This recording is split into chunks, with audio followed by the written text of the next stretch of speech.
Assalamualaikum warahmatullahi wabarakatuh. Kembali lagi di podcast Humaniora UIN Malang Official bersama aku Dinta Nabila. Dan kali ini aku kedatangan tamu alumni dari Fakultas Humaniora UIN Malang dari jurusan Sastra Inggris. Kita sapa dulu sama Kak Nailus Surur. Yeah. Ya. Aku panggilnya apa nih? Kak atau Bang Surur atau apa nih? Boleh, dua-duanya boleh. Kak Surur ya? Yeah. Kak Surur. Oke, Kak Surur. Kita mau ngobrol-ngobrol santai aja sih, Kak Surur ya. Gimana nih kabarnya Kak Surur? Alhamdulillah baik. Alhamdulillah baik ya. Oke, Kak Surur. Kak Surur ini ternyata pernah jadi awardee student exchange ke Amerika loh guys. Keren banget. Pernah kepikiran nggak sih Kak awalnya bisa dapat peluang untuk ke Amerika atau peluang dapat penghargaan pengalaman student exchange ke sana? Iya, sebenarnya program YSEALI itu yang saya ikutin kan setelah kuliah ya di tahun 2019, sedangkan saya lulus itu tahun 2017. Itu setelah percobaan 2 kali, pertamanya itu gagal ketika 2016 kayaknya. Programnya namanya YSEALI. YSEALI, ya. YSEALI. Betul. Apa tuh YSEALI ini? Teman-teman ada yang nggak tahu nih pasti. Singkatan YSEALI itu sebenarnya agak lengthy ya, itu Young Southeast Asian Leadership Initiatives kayak gitu. Dan menjawab pertanyaan tadi, sebenarnya sudah punya keinginan untuk ikutan program YSEALI itu dari 2016 dan sejak saat itu udah subscribe sama newsletter mereka. Jadi kita kayak masukin email, terus ntar setiap ada program baru biasanya mereka kasih email ke kita kayak gitu. Kasih tahu info-info tentang program dia ya. Betul. Pada waktu itu saya cari tahu anak UIN itu belum ada yang pernah ikutan YSEALI gitu. Jadi kayak agak asing aja. Cuman setahu saya program YSEALI itu salah satu program premiumnya State Department, salah satu kementeriannya Amerika Serikat gitu kan. Dia juga salah satu departemen yang nge-fund beberapa program kayak Fulbright juga. Jadi waktu itu sebenarnya agak nggak pede ya, cuman ya udah karena nyoba itu kan nggak bayar, jadi ya udah coba aja. Dan tapi program ini tuh emang ditujukan untuk anak-anak di Asia Tenggara untuk dikoordinasi akhirnya untuk dikirim ke sana gitu. Betul, iya. Itu tesnya apa aja? Tesnya itu sebenarnya secara umum ada 2 ya. Yang pertama itu ada administrasi, upload dokumen, kita tulis essay. Sebenarnya kalau gitu ya. CV ya betul. Kalau dibandingin dengan program lain, menurut saya ini paling ringkas ya. Karena cuma nulis essay dan essaynya tuh cuma kalau nggak salah 250 kata maksimal. Itu kan pendek ya. Essay pendek. Jadi berbahasa Inggris tapi. Berbahasa Inggris harus. Betul. Oke. Nah, sekarang itu kan banyak nih mahasiswa yang masih kurang wawasan tentang apa sih itu scholarship, perbedaannya antara scholarship, fellowship, sama internship. Kan belakangnya sama tuh, ship gitu kan.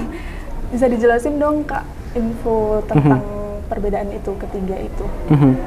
Sebenarnya kalau fellowship itu tidak selalu scholarship ya. Scholarship itu kan sebenarnya adalah metode pembiayaannya. Apakah dibiayai oleh pihak yang menyelenggarakan atau tidak gitu kan.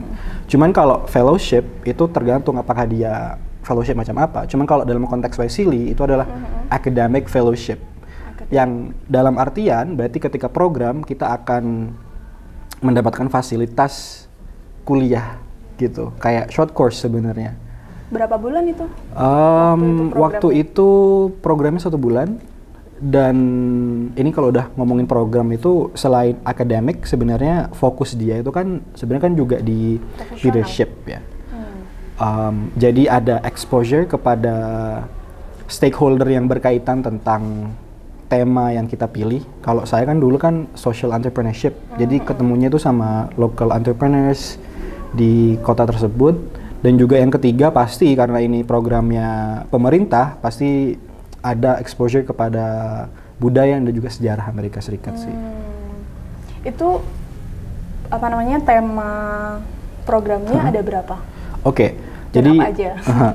Jadi yang academic fellowship YSEALI itu ada 3. Pertama itu adalah civic engagement, itu orang-orang yang melaksanakan kegiatan yang berhubungan dengan masyarakat ya. Kayak salah satu teman saya tuh ada yang dia kayak jadi duta polisi gitu loh. Jadi dia kayak memberikan sosialisasi kepada masyarakat tentang program-program yang ada di kantor polisi gitu. Terus yang kedua ada environment.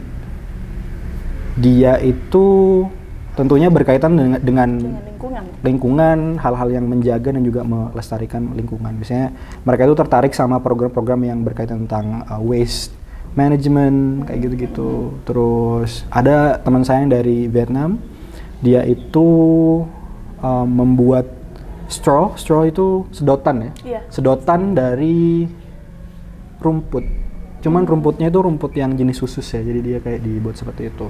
Lalu yang terakhir yang saya ikutin pada waktu itu adalah social entrepreneurship and economic development. Pengembangan ekonomi ya, betul. Berarti. Tapi memang Wisely ini programnya ada keterlibatan di masyarakat ya. Betul, ya. Jadi dia titik pentingnya sebenarnya hampir semua program Amerika Serikat yang saya observasi ya itu harus berkaitan dengan community service. Karena yang saya pelajari dari pemerintah Amerika Serikat di negaranya sendiri itu kayak sangat campaign tentang volunteering seperti itu. Jadi dia mungkin juga mau apa istilahnya ya, melakukan hal yang sama lah di negara-negara lain kayak gitu. Jadi intinya perbedaannya ini scholarship, sama internship. Internship Itu magang. Iya, betul. Magang. Dan biasanya magang itu dilakukan sama mahasiswa tingkat akhir atau sekarang ada trennya paid internship dan itu bisa diambil sama orang-orang yang mau switch karir ya. Misalnya saya karirnya di bahasa dan juga pendidikan nih. Terus saya ada ketertarikan di bidang IT nih misalnya. Saya pengen jadi pemrogram gitu. Programmer misalnya. Biasanya langkah-langkahnya itu saya bakal ikutan bootcamp dulu untuk mengasah skill coding saya. Baru setelah itu nih, ternyata ada sebuah institusi atau perusahaan yang bakal memakai manpower dari seseorang tapi nggak dibayar. Oh ya udah, bakal apply. Dari situ kita bakal dapat portofolio. Oh aku udah pernah ngerjain project A, B, C nih. Oke, jadi mungkin langkah selanjutnya bisa langsung di-hire jadi pegawai atau mungkin mau ngelamar di program paid internship. Sebenarnya sekarang banyak perusahaan karena internship yang tidak dibayar itu khususnya setelah orang itu lulus ya. Setelah graduate betul, itu ada beberapa isu pertentangan sih sebenarnya. Apa tuh isunya? Isunya adalah ya karena internship itu kan orang magang itu kan di require untuk bekerja 8 jam sama kayak full time. Cuman dia tidak dibayar. Itu kayak tidak fair aja gitu loh. Karena mereka memberikan jasa, ide, gagasan mereka untuk kerja di perusahaan itu. Betul. Gitu ya. Gitu ya. Oke, berarti sekarang tuh sebenarnya enak juga sih sisi positifnya dari magang itu kita atau di bootcamp itu kalau kita ikut bootcamp meskipun kita misalnya nih jurusannya di bahasa pengen ke kayak tadi ke IT kita nggak kesusahan untuk itu kita bisa meskipun nggak selinier kita bisa ambil bootcamp itu kan untuk terjun ke lain bidang yang sebelumnya kita belum pernah nekuni itu. Oke. Terus programnya di waktu Kak Surur ini di Amerika itu ngapain aja sih? Betul, iya. Yang saya suka dari Wisely itu setiap harinya dia programnya variatif ya, walaupun secara garis besar itu selalu berkaitan dengan 3 hal tadi, kegiatan di kelas, akademik, kegiatan exposure terhadap entrepreneurship, dan juga tentang history atau juga budaya, kayak gitu. Cuman tempat-tempat yang dikunjungi atau kelas-kelas yang dihadiri itu berbeda-beda gitu. Biasanya kalau pagi tuh ya dari jam 7, masih ingat jam 7 sampai jam 1-an, atau sebelum lunch lah pokoknya, sebelum duhur gitu ya. Itu adalah kegiatan kelas. Baru setelah itu ada visit, entah pergi ke local social entrepreneurship, social entrepreneurs di sana, Ke perusahaan kah atau? Perusahaan, institusi. Cuman kalau yang namanya social business itu jarang perusahaan ya. Kan kalau secara legal itu kan ada non-profit, ada for-profit ya kan. NGO itu ya betul, itu salah satu bentuk dari non-profit organization ya. Lembaga Jadi swadaya betul. Yang pada waktu itu saya kunjungi itu sebenarnya kebanyakan adalah lembaga-lembaga non-profit kayak NGO gitu. Walaupun di Amerika Serikat itu banyak beberapa sih, maksudnya kalau dibandingin dengan yang for profit itu lebih banyak yang for profit pasti ya di negara manapun. Cuman di Amerika Serikat itu ada brand kayak saya kok lupa namanya. Cuman dia itu brand jadi dia wear yang dipakai untuk kegiatan hiking. Mungkin kalau di Indonesia kita punya Eager sama ya. Dia cukup terkenal kok. Cuman news terakhirnya perusahaannya itu sama CEO-nya itu dihibahkan gitu loh. Kayak dari perusahaan yang memang di-own sama dia lalu dihibahkan menjadi non profit organization kayak gitu. Jadi ya banyak ke expose-nya ke hal-hal kayak gitu sih. Kan Kak Surur bilang sebenarnya pengen ikut program Wisely ini dari 2016. Berarti sebelum lulus ya? Sebelum lulus. Apakah memang ikut apply exchange ini adalah plan strategi untuk masuk ke dunia profesional atau gimana? Sebenarnya jujur ya, saya atau emang pengen jalan-jalan aja ke luar negeri gitu. Betul. Sebenarnya sebelum Wisely itu kan saya udah ikutan dua program. Sebenarnya bukan exchange sih, lebih kepada short course dan yang satunya adalah research fellowship gitu kan. Lah dari kedua program ini yang itu take place juga di luar negeri gitu ya, itu kayak membuat saya berpikir, oh ternyata ketika traveling itu bukan cuman traveling dan juga bukan cuman sekedar pengalaman aja gitu loh. Learningnya itu sangat banyak banget.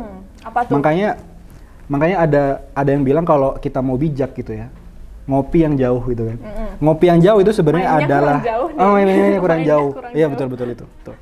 Mainnya kurang jauh itu sebenarnya adalah sebuah perumpamaan ketika seseorang bertemu dengan perbedaan-perbedaan, dia bakal mentoleransi banyak hal dan dia juga akan belajar dari hal itu. Dan pembelajaran yang first hand, yang langsung itu sangat jauh, sangat dipahami secara mendalam daripada kita cuma belajar dari orang lain, dari internet gitu ya. Saya tuh jujur dulu ketika pertama kali ke luar negeri, ke Australia pada waktu itu, ini hal yang sangat membekas di saya sih. Saya dulu itu nggak bisa make sense ya dengan penjelasan. Dulu waktu SD kan kita dibilang kamu tuh nggak boleh buang sampah sembarangan karena itu bisa bikin banjir, ya kan? Ya nggak sih? Kalau di SD dibilang gitu kan, ya kan? Saya dulu hidup di kampung, saya nggak bisa lah. Aku loh buang sampah di belakang rumah, orang-orang juga buang kotoran itu kan binatang apapun di sungai, nggak banjir. Soalnya banjir itu cuma bisa terjadi ketika kita buang sampahnya di sungai yang di urban area gitu ya, kayak di Jakarta, kota-kota gede gitu kan, atau mungkin kalau di daerah resapan Malang seperti itu. Pesan kenapa kok kita nggak boleh buang sampah? Karena ketika kita membuang sampah di satu tempat, itu bukan tempat kamu, itu bakal dipakai sama orang lain juga loh. Sedangkan sampah itu adalah milik kita ya kan. Jadi kita harus bertanggung jawab sama hal yang kita miliki. Oke. Ya. Aku dapat sih. Ya. Jadi perbedaannya gitu ya. Betul. Jadi culture pendidikannya, culture statementnya juga beda kan sama di Indonesia. Betul. Oke. Pun belajar tentang hal itu bukan dari orang lain gitu loh. Saya kayak berproses terjun ke sebuah lingkungan dan kayak gitu ya ternyata. Walaupun mereka secara eksplisit nggak bilang kayak gitu, cuma saya nangkapnya seperti itu. Oke. Keren sih. Terus sekarang kan Kak Surur ini juga developing apa sih namanya konten di Balajar itu ya? Konten-konten di sosial medianya. Oh ya dulu. Sekarang kalau masalah konten itu kerja full time saya di Ruang Guru. Oh gitu. Betul. Tapi masih bergelut di dunia konten kreatif. Konten kreatif di sosmed sih, ya sosmed, betul. Oke. Berarti sekarang kan era digital itu pesat banget. Sekarang kan laju digital ya kan ya Kak. Menurut Kak Surur nih pengaruhnya gede banget nggak sih di kreativitas anak-anak milenial sekarang? Seberapa pengaruh sih? Betul. Sebenarnya saya bukan expert di bidang ini ya, cuman saya akan coba untuk jawab ya. Okay. Ntar kalau itu kita diskusi aja. Pertanyaannya tadi, bagaimana dunia digital yang sudah pesat ini mempengaruhi apa tadi? Mempengaruhi kreativitas anak-anak milenial sekarang. Iya. Karena gini Kak, bentar ya. Karena banyak juga anak-anak yang zaman sekarang ini ngerasa insecure malah. Kayak, ya kan?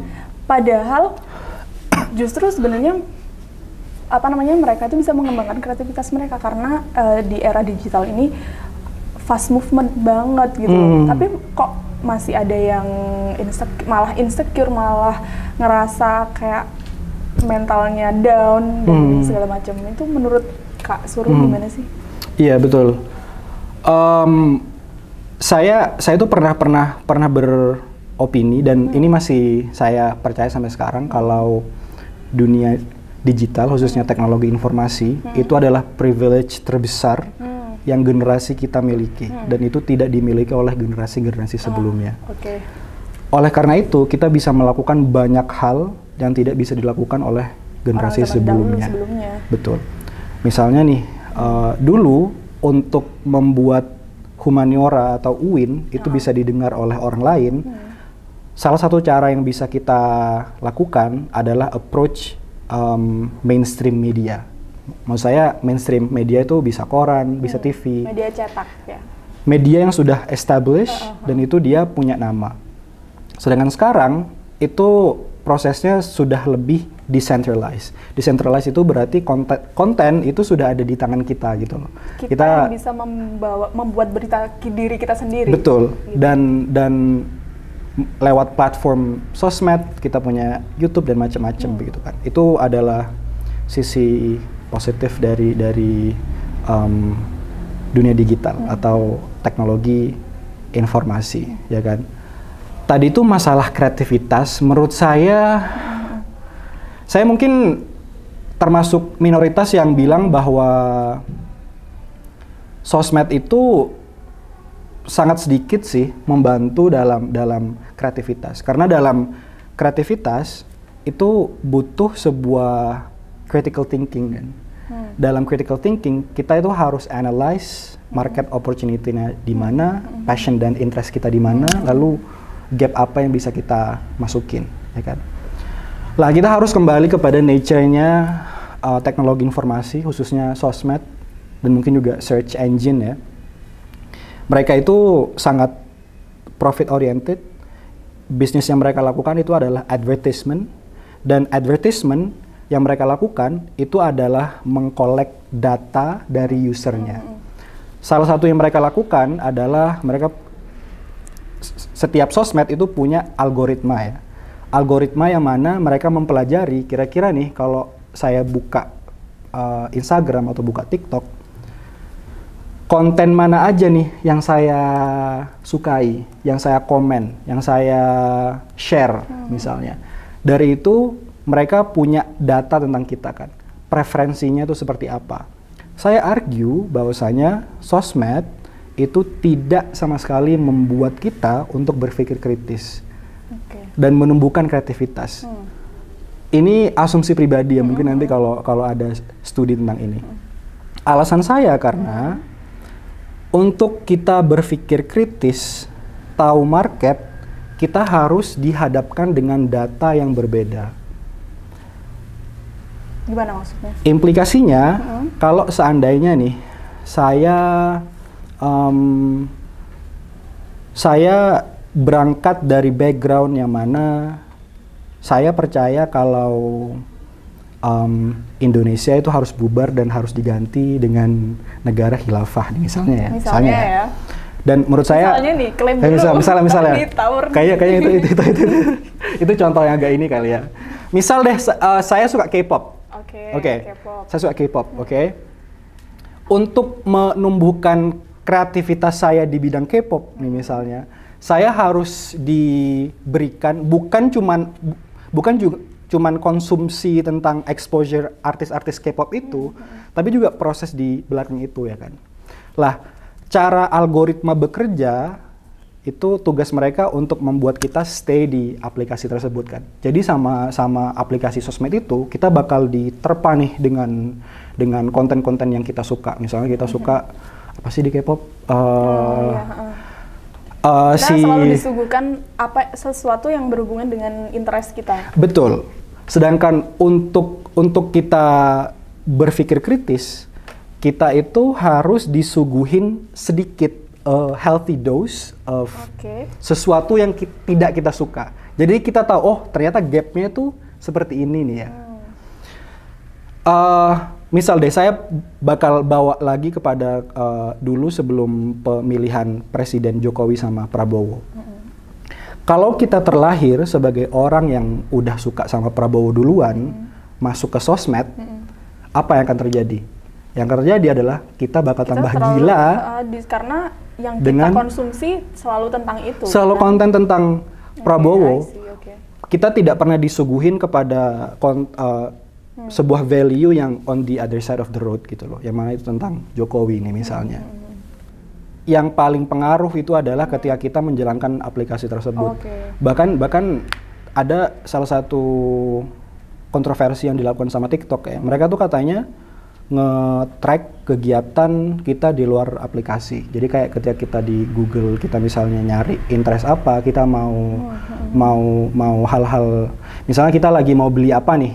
Nanti ketika masuk TikTok itu bakal ada live orangnya, betul kayak gitu. Makanya sekarang tuh meskipun laju digital pesat banget dan benefitnya sebenarnya banyak dan besar buat generasi milenial, makanya ada generasi milenial ini yang malah jadi generasi rebahan karena mungkin mereka disuguhkan oleh interest mereka terus. Betul. Akhirnya mereka nggak bisa critical thinking untuk menemukan kreativitas mereka kayak gitu. Betul. Iya, betul. Terus solusinya gimana nih? Sebenarnya solusinya itu punya awareness bahwa ketika konsumsi konten yang kita suka itu tidak selalu yang mungkin saya perlu jelasin tentang di cognitive psychology itu ada namanya cognitive bias ya. Cognitive bias itu salah satu jenisnya. Dia itu cara kita mengelola data, informasi yang kita punya lalu membuat judgement seperti itu. Kita itu cenderung membenarkan sesuatu yang kita suka. Itu adalah cognitive bias. Padahal itu tidak benar ya.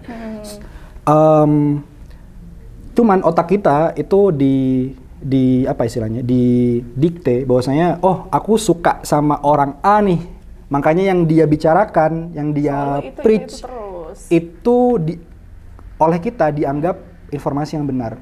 Makanya ketika kita punya awareness, oh ada nih yang namanya cognitive bias, oh ada nih yang namanya algoritma sosmed yang fueling kita terhadap konten-konten yang kita interested doang. Ketika kita punya awareness terhadap hal tersebut, kita bisa pause, bentar deh, ini bener nggak ya? Ini kan aku punya, aku sebagai manusia nih, secara natural aku punya cognitive bias nih. Oh, dan juga nature-nya sosmed itu punya algoritma yang demikian rupa. Oh, kayaknya aku perlu question lagi deh konten yang seperti ini. Apakah benar ya? Harus gitu. Membuat boundaries sendiri ya. Betul ya.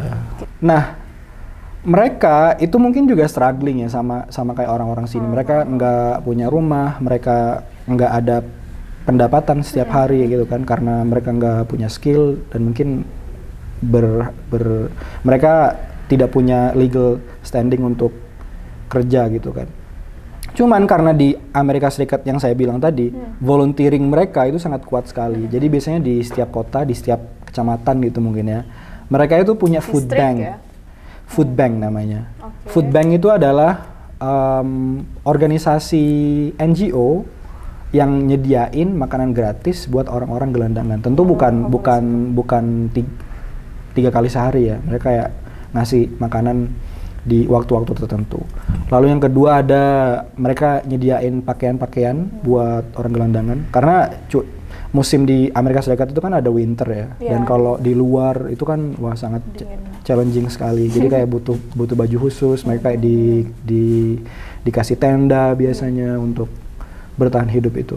Jadi mungkin ada balance-nya di situ sih. Jadi yang mampu itu mempunyai awareness untuk jiwa sosialnya tinggi. Betul. Ya, volunteering itu. Ya, saya nggak mau bilang semua orang Amerika Serikat jiwa sosialnya tinggi sih. Mungkin di tempat yang saya pergi itu mereka seperti itu. Oke guys, sampai sini dulu podcast kita kali ini. Makasih Kak Surur udah sharing-sharing, seru banget ngobrolnya. Jangan lupa like, comment, subscribe, dan share video ini sebanyak-banyaknya. Sampai jumpa di podcast Humaniora UIN Malang selanjutnya.